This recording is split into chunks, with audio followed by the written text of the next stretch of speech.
Bonsoir à tous, bienvenue dans votre émission, votre projet pour la Réunion. On va essayer de se poser une ou deux questions avec Guy Roger. Bonsoir Guy Roger. Bonsoir, Smith. J'allais dire que entre le moment où on fait le constat de ce qu'on est, finalement on se retrouve juste pour plagier Platon dans une caverne parce que on est dans une posture. Alors, est-ce qu'il faut rester dans cette caverne, changer de posture, ou est-ce qu'il faut rester dans la caverne et garder sa posture, ou il faut sortir de la caverne, donc changer de posture? De toute façon, tôt ou tard, tu vas tellement te prendre la tête avec les ombres, et tu seras toujours confus, parce que tu n'auras pas une réalité en face de toi. Au bout d'un moment, tu vas vouloir faire le grand pas. Et ça, la vie te l'apprend. Chacun d'entre nous, on doit faire le grand pas. Mais c'est surtout de savoir qu'est-ce qui t'empêche de faire le grand pas. Depuis 2020, le monde traverse une période assez agitée, assez complexe. Il y a vraiment une remise en cause de beaucoup de choses. Mais on n'a pas l'impression que les gens se posent les bonnes questions, vont vers de bonnes réponses, et essayent toujours de s'accrocher à quelque chose qui les arrange d'abord et qui leur permettent de croire que c'est eux qui ont raison.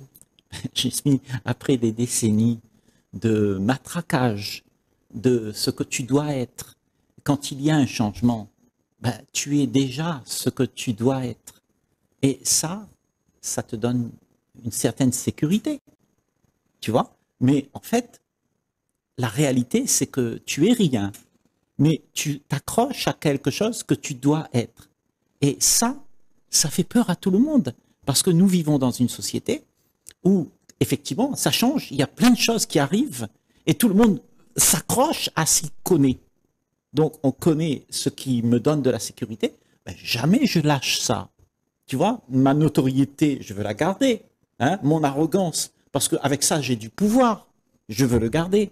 Maintenant, quand tu as vu cette arrogance, quand tu as vu que tout ça est faux, là, il y a peut-être une possibilité pour toi de faire un pas dans l'inconnu.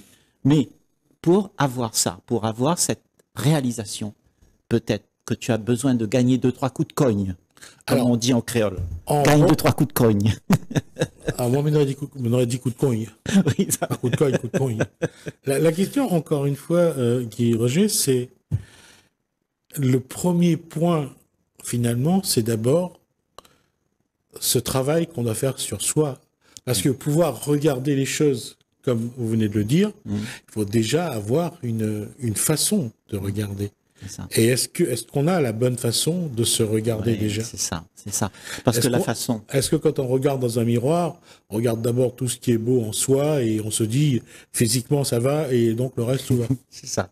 Et on se regarde et on a l'habitude de voir ce qui est bon. Et en fait, on regarde avec un prisme. Et ce prisme nous dit de séparer ce qui est bon et ce qui n'est pas bon. Donc, on ne regarde pas. On est en train de jouer dedans pour pouvoir séparer ce qui est agréable et ce qui n'est pas agréable. Mais toute ta vie, on t'a dit, c'est seulement ce qui est agréable qui est acceptable. Il ne faut pas être méchant. Ok, donc, toi, quand tu es méchant, qu'est-ce que tu fais? Tu fais semblant. Je vais dire, l'être humain est intelligent, même parfois extrêmement intelligent. Et l'être humain est capable de choses magnifiques. Pourquoi on met autant de temps à comprendre que on apprécie le soleil parce qu'il y a la pluie? Parce que l'illusion, peut-être, c'est ça qui te berne. On est berné par nos propres envies de quelque chose qui n'existe pas. Et je vais juste dire, on aime la pluie parce que ça permet aux agriculteurs d'avoir de l'eau, de planter. Ce n'est pas que le soleil est meilleur que la pluie, mais c'est dans nos besoins. Quand on a besoin de manger, on prie qu'il y a de la pluie pour que ça arrose les champs et que ça fasse pousser. Et quand on veut aller à la plage, on prie qu'il y ait du soleil pour qu'on puisse profiter de la plage. Mais le problème, c'est que l'univers n'est pas à notre botte. C'est ça. Le problème, c'est qu'on prie. on prie. Qui c'est qui prie? C'est celui qui est intéressé. Oui, Ok? je suis d'accord. Donc la prière vient de celui qui a un centre égocentrique et qui veut tout ramener à son avantage. Alors, je vais quand même mettre un petit bémol à ce que je viens de dire. Il y a aussi ceux qui prient pour la paix dans le monde. Il y a aussi ceux qui prient pour que les gens ne soient pas malades. Ceux-là, on va pas dire on va pas les mettre dans le même panier. On ne va pas le mettre dans le même panier, mais il s'agit de comprendre c'est quoi prier. Prier, pourquoi on prie? Non. Il y a ceux qui prient vraiment parce que c'est un besoin égocentrique, Ouais. mais il y a ceux aussi qui prient pour autre chose. Ouais. Donc, on va pas mélanger tout le monde. Ma prière, à moi, c'est ma joie d'être présent à tout ce qui se passe, sans croire qu'il y a quelque chose d'autre. Ça, c'est ma prière. Quand je vais sur le bord de la mer, je regarde un coucher de soleil, c'est ma prière, ça. Tu vois? Si on pouvait tous avoir cette prière pour le monde, pour l'humanité, regarder le monde avec un œil bienveillant, ok? Eh bien, toutes les prières qu'on peut faire au nom de qui que ce soit, ça ne marchera pas. Pour moi, c'est pas tant le croire ou pas en une entité quelconque. Et pour moi, c'est pas non plus penser que là, c'est pas une question de croire. Ça me rappellera toujours cette bagarre entre Sigmund Freud et Carl Gustav Jung. Oui. L'un croyait pas en Dieu, l'autre aussi. Oui. Donc, je veux dire, c'est pas... Et ce qui me fait sourire, quoi. Je veux dire, souvent, on met Freud en avant. Je dis, mais oui, mais lui, il croyait pas en Dieu, il croyait en quelque chose de concret, mais la drogue qu'il prenait quand même pour maintenir un équilibre mental montre que c'était pas aussi simple que ça pour lui. Oui. Et si Carl Jung croyait, lui, qu'il y avait un monde invisible, il a quand même eu un certain succès dans sa démarche. Oui, mais ce monde invisible, est-ce que si tu le crois, ça devient quelque chose que tu acquiers, mais pas quelque chose que tu te racontes? Parce que croire, pour moi, c'est ça. C'est d'accepter ce qu'il y a. Et quand tu acceptes ce qu'il y a, tu sais ce qu'il y a. Tu ne dis pas, c'est quelque chose que je crois. Comme si tu vois la ville de Londres. Tu crois pas qu'il y a la ville de Londres quand même. Tu sais, la ville de Londres, tu vois. Et je crois que quand on croit à quelque chose, c'est qu'on ne sait pas. Alors, on va prendre des exemples simples. On prend quelqu'un qui va dans son temple, dans sa structure religieuse, prier. Oui. Il demande quelque chose, et, par exemple, que son enfant ait son examen, Voilà. D'accord? Son enfant n'a pas beaucoup travaillé à l'école, mais bon, c'est pas non plus un cancre, mais il n'a pas fait beaucoup. Et à l'arrivée, l'enfant a son examen. La dame, qu'est-ce qu'il va penser? Elle va dire, on m'a exaucé. Voilà. C'est ça. Voilà. C'est encore une fois l'interprétation qu'on va en faire. Donc, nous avons en nous, Jismi, toute une sorte de stratégie pour pouvoir nous réconforter. Parce que, comme on ne sait pas le faire par soi-même, ok? Parce que quand tu as fait des efforts, tu arrives toujours à ce que tu veux. Tu n'as pas besoin de personne pour venir te sauver pour pouvoir arriver à tes fins. Sauf que pour arriver à tes fins, ben, tu dois te débrouiller tout seul. Et là, comme c'est difficile dans ce monde d'arriver à ses fins, tu sais, il y a la déception, il y a des embûches, il y a tout ça, tu vois.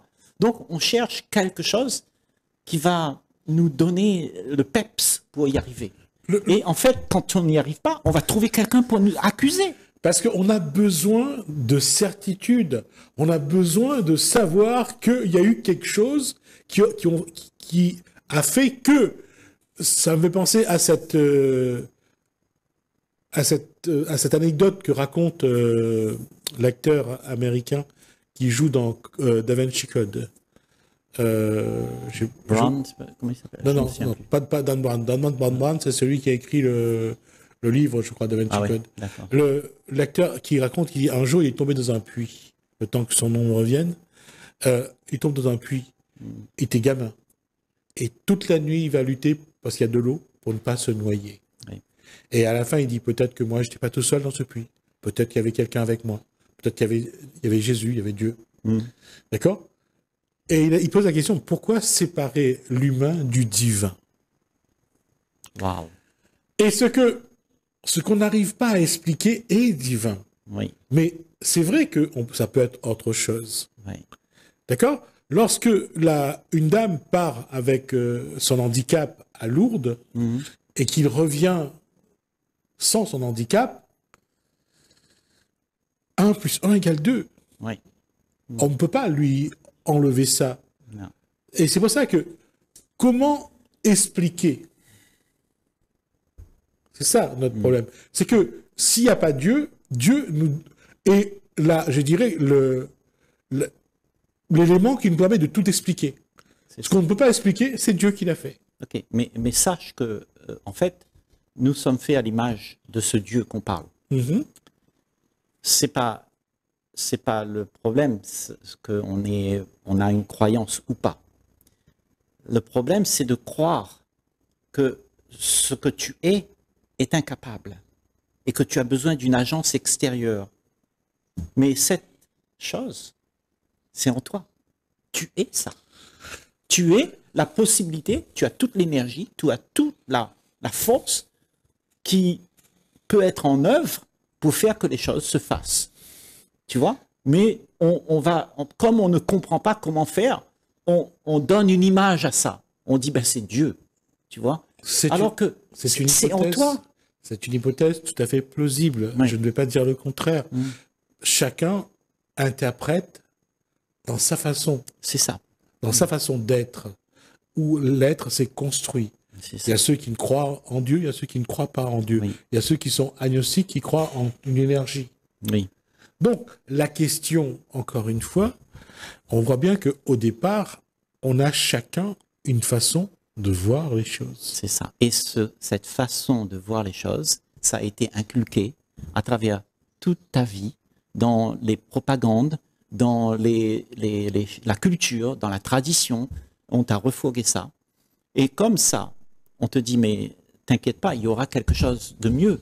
Si tu fais confiance en ça, eh ben, tu auras quelque chose de mieux. Donc, on a pris l'habitude de trouver une sécurité dans une idée qui est merveilleuse. Alors, comment faire aujourd'hui, après tant de millénaires de vie, pour dire à des êtres humains, vous avez en vous ce dont vous avez besoin?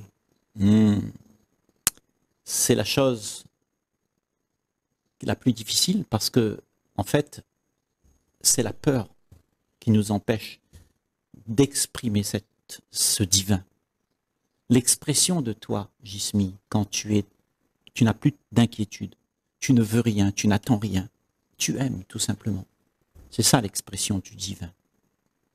L'expression du divin, c'est quelque chose qui ne demande rien à qui que ce soit, qui ne veut rien, qui n'attend rien.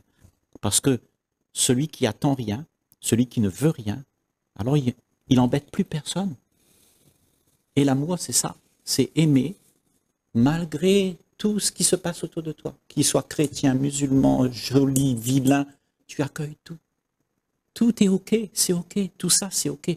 Mais si tu fais une différence, si tu compares, et alors il y aura un problème parce que les gens vont se sentir menacés dans leur compréhension. Et cette compréhension est devenue quelque chose comme la prunelle de ton œil. Si quelqu'un vient toucher à ça, tu réagis tout de suite. Et la plupart d'entre nous, on a ces réactions-là. C'est pour ça qu'on n'arrive pas à faire en sorte qu'on s'entende, parce que tout le monde essaye de jouer avec quelque chose de trop sensible. Et puis, il y a aussi notre faiblesse. J'ai cherché le mot, je pense que c'est notre faiblesse. On a besoin, lorsqu'on n'arrive plus à expliquer quelque chose, de passer dans le mystique, l'ésotérisme, le divin. Ouais. Et à un moment ou un autre, l'être humain abandonne. Et quand il n'a plus d'arguments, quand il n'a plus d'éléments à avancer, il faut qu'il trouve une raison. Il a besoin d'avoir des certitudes. Ouais. Parce que tu vois, le problème, c'est que comme on est ignorant, la nature même de ce que tu es, c'est de l'ignorance. Tu ne sais rien. Puisque tu as vécu dans un passé, tu as appris des choses, tu les emmènes dans le présent et tu répètes ça. Tu répètes ce que tu sais. Donc, finalement, l'inconnu, c'est quelque chose qu'on ignore. Or, l'inconnu, c'est ce que tu es. En réalité, c'est ce que tu es. Parce que tu n'es pas le passé, parce que c'est une représentation de ce que je suis dans l'inconnu qui est là aussi, présenté. je trouve qu'il y a un problème. On dit à quelqu'un, il faut qu'il oublie son passé, qu'il tourne la page. Mais il peut pas oublier. Un être humain ne peut pas oublier son passé. C'est une erreur. Et je trouve que dans notre façon de faire, on a cessé de se mentir. Et surtout dans tout ce qui est de psyché, on dit à quelqu'un, vous devez tourner la page, oublier le passé.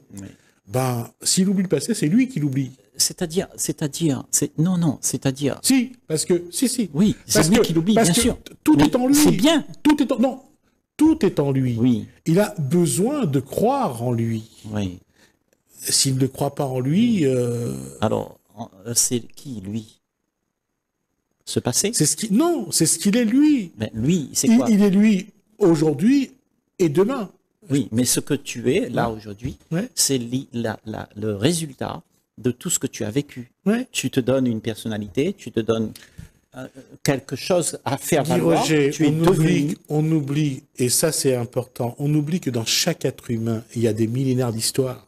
Oui, dans chaque être humain, il y a des milliards d'histoires, mais cette Des histoire... millénaires d'histoire. Oui, des millénaires d'histoires qui viennent tous... On a hérité ça de la race humaine avant nous. Tout à fait.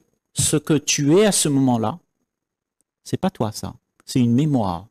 Et cette mémoire se raconte des histoires que comment je serai demain.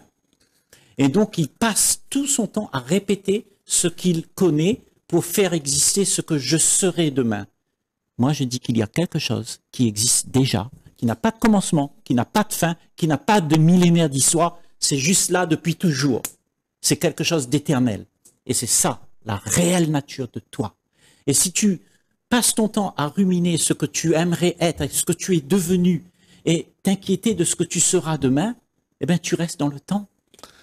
Je suis d'accord sur cette posture. Mais ce que je veux dire, c'est de comment un être humain qui est conscient qu'il a en lui des millénaires d'histoire, qu'il doit malgré tout être lui. Oui. Et qu'est-ce que c'est lui? Ben, c'est ce qu'il a envie d'être.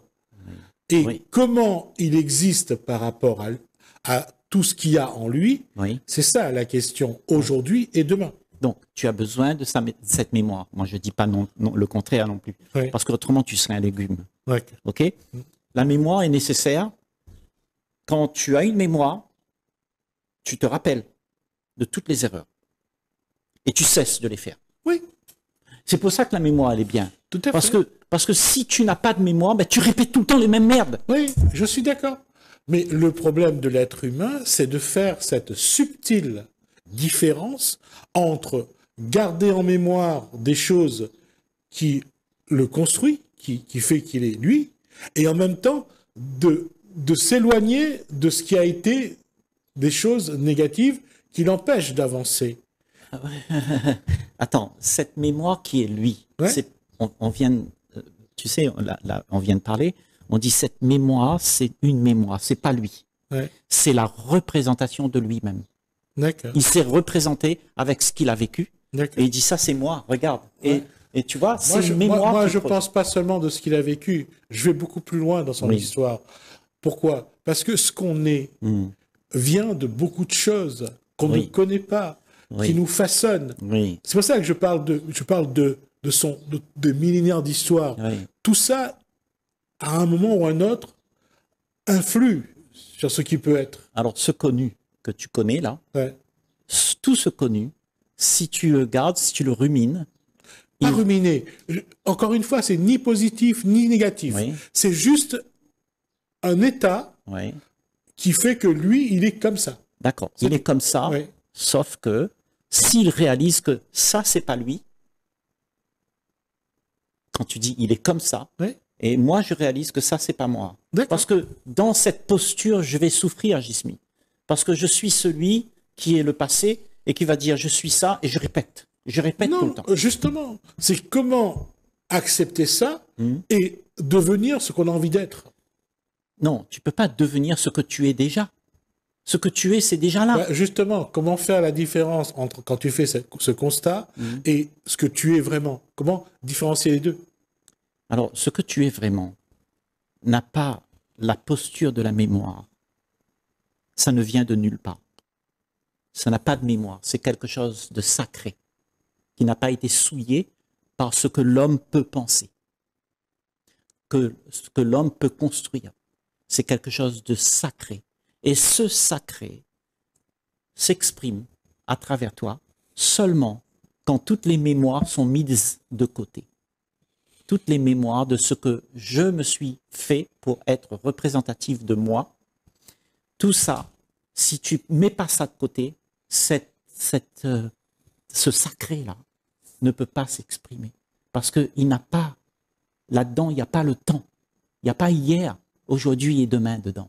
Il y a juste un état libéré de tout le temps qu'on a pu construire le personnage. Ce personnage n'existe pas. C'est quelque chose qui vient de la mémoire. Ce qu'on pense être n'existe pas. Moi, toi, lui, ça n'existe pas. Il n'y a que la vie qui existe. On a déjà dépassé de 3 minutes le temps qui nous est imparti. Ça devient beaucoup plus intense. Oui. On reprend ça la semaine prochaine. D'accord, je veux bien. Ouais. Et on va voir si on arrive à, entre l'individu qui a tout cette histoire en lui, ces millénaires d'histoire en lui, et ce qu'il est vraiment, on va essayer de séparer les deux pour voir qu'est-ce qui le lui est et qu'est-ce qu'on fait de ces millénaires d'histoire qui est en nous, qu'est-ce qu'on en fait? Il y a une illusion et il y a une réalité. La réalité, c'est que ce que tu es n'a rien à voir avec ce que tu penses être. Merci Guy Roger. Merci à vous de nous avoir suivis. Merci François. Je vous dis à bientôt.